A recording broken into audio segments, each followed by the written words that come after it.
आदाब नाज़रीन, आप देख रहे हैं जमशेद मलिक का यूट्यूब चैनल और लगातार मैं आपकी खिदमत में हाजिर होता रहता हूं और आज फिर एक शख्सियत के साथ हाजिर हुआ क्योंकि एजुकेशन पे बात करना भी बहुत ज़रूरी है। हमारे साथ हैं आफ्ताब तांतरे साहब, इनसे बात करेंगे। आफ्ताब साहब, आरटी टीचरों को लेकर आपकी तरफ से लगातार कई आवाज़ें बुलंद की जाती हैं उनकी मुश्किलात को लेकर। बड़ा सवाल बार बार एक ही उठ रहा है, आरटी टीचर को लेकर जहाँ लगाया जाता है वहाँ से वो ट्रांसफ़र नहीं होता है। कितनी परेशानियाँ आती हैं और क्यों ऐसा हो रहा है कि आपके लिए कोई पॉलिसी नहीं बनाई जा रही? अपना मलिक साहब, मैं आपको ये बताऊं कि जब हमें लगाया गया था तो हमें कोरे कागज पर लगाए गए थे। हमारी कैजुअल लीव नहीं थी, मेडिकल लीव नहीं थी। हमारे बहुत से इशू जो थे, हमें रोज स्कूल जाना पड़ता था। Medical leave, maternity leave, child care leave हमारे पास कुछ नहीं था। तो वक्त गुजरने के साथ साथ ये हुआ कि हमने एक ऑर्गेनाइजेशन बनाई, हमने स्ट्रगल स्टार्ट की, जिससे हमें मेडिकल लीव, हमें कैजुअल लीव मिलना शुरू होगी। हमारे जो मसले थे वो हमने हल करवाए, तो मैक्सिमम मसले हमारे हल हो गए। जो सबसे बड़ा मसला आज जो हमारा है वो ट्रांसफर पॉलिसी का इशू है। तो ट्रांसफर पॉलिसी के लिए उस वक्त के चीफ मिनिस्टर उमर अब्दुल्ला साहब ने कैबिनेट डिसीजन किया हमारे फेवर में, ऑर्डर नंबर 469, कि हमें ट्रांसफर पॉलिसी हमें इशू हमारे फेवर में की गई और हमारे जो रेंडेड 5 ईयर्स थे वो हमारी सर्विस रिकॉर्ड में शामिल किए गए। लेकिन बाद में एक पार्टी कोर्ट में चली गई, कोर्ट ने भी हमारे फेवर में दे दिया कि इनके रहबर तालीम टीचर्स के जो 5 ईयर्स हैं वो इंक्लूड की जाए सर्विस रिकॉर्ड में और इनकी ट्रांसफर की जाए। लेकिन बदकिस्मती से 2014 से लेके आज तक कोर्ट का ऑर्डर हमारे फेवर में आने के बावजूद, सिंगल बेंच डबल बेंच हमारे फेवर में होने के बावजूद भी अभी तक की सरकार ने हमारा वो ऑर्डर इंप्लीमेंट नहीं किया। अभी तक रहबर तालीम टीचर स्कीम के तहत जो भी टीचर लगे हैं अभी तक उनकी ट्रांसफर पॉलिसी नहीं है। ट्रांसफर पॉलिसी ना होने की वजह से बहुत से हमारे फीमेल टीचर्स हैं जिनके डाइवर्स हो गए। बिल्कुल, फीमेल टीचर पे आपने जिस तरह बात की, डाइवर्स होगी, इसी टॉपिक में आना चाहता था। कितनी बड़ी परेशानी इन टीचरों को आ रही है, खास करके फीमेल टीचर को, क्योंकि कहीं देखते हैं अगर फीमेल टीचर की शादी कहीं दूर दूसरे अजला में हो जाती है उसके लिए कितनी परेशानियां बनती है। क्या मतलब कारण क्या समझते हैं कि इनको ट्रांसफर क्यों नहीं किया जा रहा? देखिए, ये जो फीमेल को ट्रांसफर ना करना या एक ही जगह पर स्टेग्नेशन रखना, ये वायलेशन है ह्यूमन राइट है। एक फीमेल जो शादी करके यहाँ से सपोज राजौरी की एक हमारी बहन की पुंछ शादी हो जाती है, वो ड्यूटी राजौरी में करेगी, उनके बच्चों के साथ क्या होगा, उसको जो माँ की ममता उनको नहीं मिलेगी, वो अपने इलाज को नहीं देख पाएगी, वो ना बेचारी इधर की रहती है ना इधर की रहती है। ये तो ग्रेव इनजस्टिस है, ये वायलेशन है ह्यूमन राइट है। तो ये बात हम बहुत बार सरकार के पास लेके गए, मौजूदा एडमिनिस्ट्रेशन के पास भी और उसके पहले भी जो हुकूमतें रही हैं, लेकिन उन्होंने आज तक ये मसला हमारा हल नहीं किया। जो भी सरकार है, जो भी कंसर्न था, उन्होंने यही कहा है जी स्कूल खाली हो जाएंगे अगर हम रहबर तालीम को ट्रांसफर करेंगे। जो इनिशियल हमारा 396 ऑर्डर है उस पर वाज़िया लिखा हुआ है कि 5 साल बंदे को आरटी रहना है, उसके बाद 2 साल उसी पोस्ट पर रहना है, उसके बाद इसको ट्रांसफर किया जाएगा।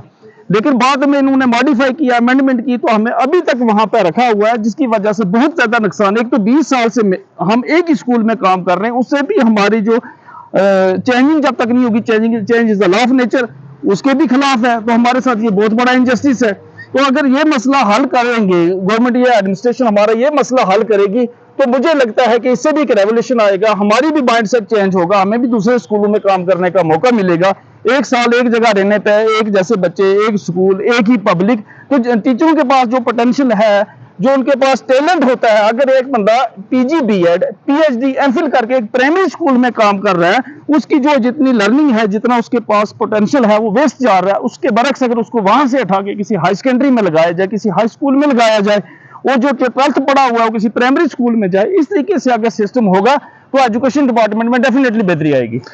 तंत्री साहब, अगर बात करें एजुकेशन की, खास करके सरकारी इदारों की, सरकारी इदारों और प्राइवेट इदारों में आप क्या फ़र्क समझते हैं? क्योंकि हालांकि ये देखा जाए सरकारी इदारों में पढ़े लिखे आला तालीम याफ्ता उस्ताद तैनात किए जाते हैं और निजी इदारों की अगर बात करें तो वहाँ उस लेवल के टीचर नहीं होते। मगर उसके बावजूद भी अगर बात करें सरकारी स्कूलों की और निजी इदारों के रिजल्ट में ज़मीन आसमान का फ़र्क नजर आता है। इसका कारण क्या समझते हैं? देखिए, प्राइवेट स्कूल्स में ये होता है कि जो हमारे अनएम्प्लॉयड बहन भाई होते हैं या जो कम पढ़े लिखे होते हैं वो वहाँ प्राइवेट इदारों में जाते हैं। लेकिन प्राइवेट इदारों का बॉस वहाँ पे मालिक वहीं पे होता है। उसको अगर मैथ्स टीचर की जरूरत होगी तो मैथ वाला लगाएगा, उसको अगर साइंस की जरूरत होगी तो साइंस वाला लगाएगा, उर्दू टीचर की जरूरत होगी तो उर्दू वाला लगाएगा, हिंदी की जरूरत होगी तो हिंदी वाला टीचर लगाएगा। लेकिन सरकारी इदारे में हमारे पास अभी तक कोई ये पॉलिसी नहीं है भाई किस स्कूल में मैथ्स की जरूरत है तो उसको मैथ्स वाला भेजा जाए, इंग्लिश की जरूरत है तो वहां पे इंग्लिश वाला भेजा जाए, हिंदी की जरूरत है तो हिंदी वाला भेजा जाए।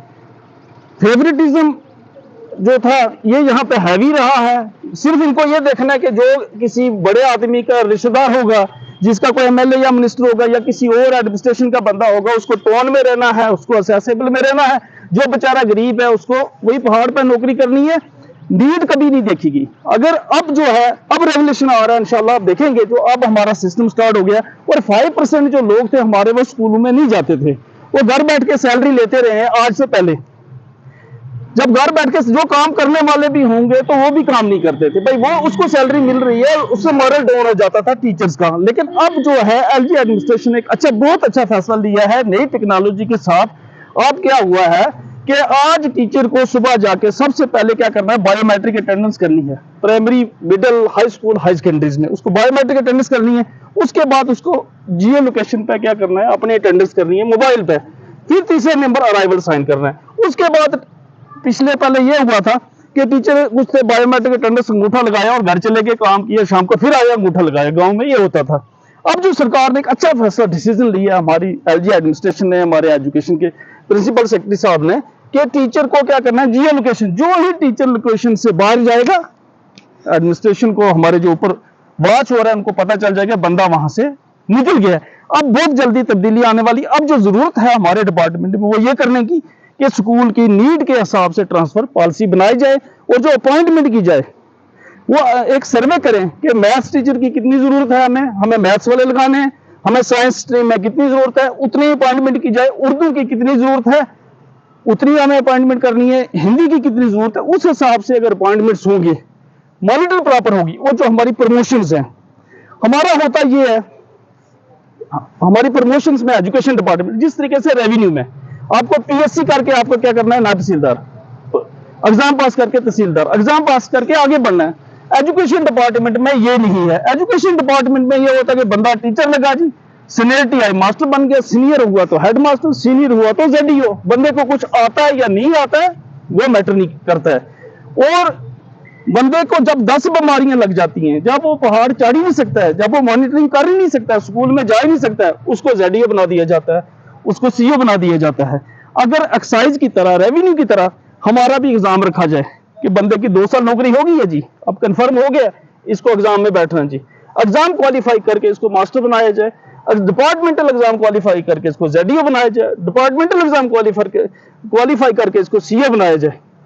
नौजवान लोग, क्वालिफाइड लोग ऑफिसर बनेंगे, वो पहाड़ पे भी जाएंगे, वो मैदान पे भी जाएंगे, वो हर स्कूल में जाएंगे। डेफिनेटली स्कूल जो एजुकेशन डिपार्टमेंट है हमारे, जहां पे गरीबों के बच्चे पढ़ रहे हैं, और आज हमें फैसिलिटीज देखो, मिड डे मील हमें फ्री मिल रहा है, हमें बुक्स फ्री मिल रही हैं, हमें हर किस्म की फैसिलिटी गवर्नमेंट जो है वो फ्री दे रही है। लेकिन जो ये है कि हम लोग अगर डेडिकेशन से, मेहनत से काम करेंगे, हमारी मॉनिटरिंग होगी। और आप देखिए हर डिपार्टमेंट में टीचर को लिया जाता है, सर्वे के लिए टीचर, बीएलओ ड्यूटी पे टीचर, किसी और डिपार्टमेंट में जरूरत होगी तो वहां टीचर को लिया जाएगा। टीचर को सिर्फ उसी काम पर लगाया जाए जिसके लिए उसको अपॉइंट किया गया है। आप देखेंगे कि गवर्नमेंट स्कूल जो है ये दिल्ली पैटर्न का, ये चंडीगढ़ पैटर्न का, हमारा जम्मू कश्मीर भी होगा, हमारा रजौरी भी होगा। बिल्कुल, आपने कुछ बातें कही हैं कि टीचर को बीएलओ ड्यूटी हो या सर्वे ड्यूटी हो, इस तरह की ड्यूटियां लगाई जाती हैं। एक तालीम एक ऐसी चीज है जो किसी इलाके का मुस्तकबिल है, वही मुस्तकबिल है पूरे इलाके का। अगर वो मुस्तकबिल संवारने वाले उन लोगों को दिगर कामों पे लगाया जाता है, इससे तालीम कितनी मुतासर होती है? तालीम डेफिनेटली बहुत मुतासर होती है। उसके बाद अगर हम बात करें जिस तरह गवर्नमेंट की तरफ से या गवर्नमेंट की या सियासी इदारों की बात करें, एक एमएलए या एमपी बनाया जाता है 4 या 5 साल के लिए, जो एमपी बनता है उसके बाद पूरी लाइफ के लिए उसके लिए पेंशन लगा दी जाती है। एक मुलाजिम, बिल्खुसूस टीचर की बात करें, क्योंकि टीचर का काम है तालीम, और पूरी जिंदगी अपने काम करने के बाद जब रिटायर होता है तो उसको पेंशन अब बंद कर दी गई है। इससे कितने टीचरों को या दिगर मुलाजिमों को इसका नुकसान हो सकता है? देखिए, हिंदुस्तान का एक विधान, एक प्रधान, एक निशान है, राइट टू इक्वलिटी है। लेकिन इसके लिए हमने national movement for old pension restoration front जो है नेशनल लेवल पर बनाया है, जिसके हमने बिपिन सिंह रावत जो हैं नेशनल प्रेसिडेंट बनाए हैं। अभी हालिया हमने फारूक अहमद तांतरे जो कश्मीर से हैं, उनको हमने जम्मू कश्मीर यूटी का चेयरमैन बनाया है। मैं उस ऑर्गेनाइजेशन का कन्वीनर, डिस्ट्रिक्ट कन्वीनर हूँ। हमने उस सिलसिले में भी जो लड़ाई अब शुरू कर दी है कि अगर एमएलए, एमपी, राज्यसभा, लोकसभा जो भी है, अगर वो 6 महीने के लिए किसी को मौका मिलता है, या 1 साल के लिए, या 2 साल के लिए, या 5 साल का अपना टेंडर पूरा करता है, उसको पूरी जिंदगी उसको पेंशन मिलेगी। जो बेचारा किसी भी डिपार्टमेंट में 1/1/2004 में नेशनल लेवल पे और जम्मू कश्मीर में 2010 के बाद जो भी मुलाजिम लगे हैं इनको पेंशन नहीं है। ये बहुत बड़ा इंजस्टिस है, इसके लिए हमने स्ट्रगल शुरू कर दी है और मैं आपके माध्यम से सारे मुलाजिमों से ये कहना चाहूंगा कि जाग जाएं। 20 साल नौकरी करनी है, 25 साल नौकरी करनी है, उसके बाद हमारा जो एनपीएस का शेयर है, न्यू पेंशन जो है, नेशनल पेंशन स्कीम है, इसका शेयर जाता है बजाज के पास या अंबानी के पास जाता है। जब उसके शेयर अप होंगे तो हमें उसमें इंटरेस्ट आएगा, जब डाउन जाएंगे हमारा पैसा भी डूब जाएगा। और जब रिटायर हो जाएंगे 30 साल के बाद, 35 साल के बाद या 20 साल के बाद, बहुत से लोग हमारे रिटायर्ड हो गए 2010 के बाद जो परमानेंट हुए थे और 20 में 21 में 22 में जाके रिटायर्ड हो गए, उनको पेंशन आती है 500, 800, 1000 रुपया। एक दिन सोशल मीडिया में कुछ नंबर थे जिनकी 5-5, 800 पेंशन आ रही थी। मैंने उनको फोन करके पूछा कि आप क्या कर रहे हो आज और ये क्या सच है? उन्होंने कहा जनाब हम मजदूरी कर रहे हैं, हम अब बूढ़ी 60 साल के बाद हम जाके मजदूरी कर रहे हैं, हमें 500, 800 पेंशन मिलती है। ये बहुत बड़ा इनजस्टिस है। तो गवर्नमेंट को देखना चाहिए कि आज हम फाइनेंशियली, हमारी ग्रोइंग इकोनॉमी है, आज डेवलप्ड कंट्री होने जा रहे हैं हिंदुस्तान। जब हम 1947 में आजाद हुए, उस वक्त की इकोनॉमी और आज की 2023 की इकोनॉमी चेक की जाए, अगर उस वक्त की गवर्नमेंट ने मुलाजिम के लिए पेंशन रखी तो आज तो हिंदुस्तान एक दुनिया को लीड कर रहा है। आज हम डेवलप्ड कंट्री होने जा रहे हैं इंशाल्लाह। तो आज एम्प्लॉइज के लिए पेंशन क्यों नहीं है? तो बहुत सी स्टेट्स ने, जैसे राजस्थान ने, हिमाचल ने, झारखंड ने, वेस्ट बंगाल ने ओल्ड पेंशन रिस्टोर कर दी है, तो बाकी स्टेट्स क्यों नहीं कर रही हैं? जम्मू कश्मीर की एलजी एडमिनिस्ट्रेशन क्यों नहीं कर रही है? इनको बहुत जल्द इस पर फैसला लेना चाहिए। अब सियासतदान का बच्चा सियासतदान तो नहीं ना बनेगा, कल वो भी हमारी तरह मुलाजिम लगेगा, उसके साथ क्या होगा?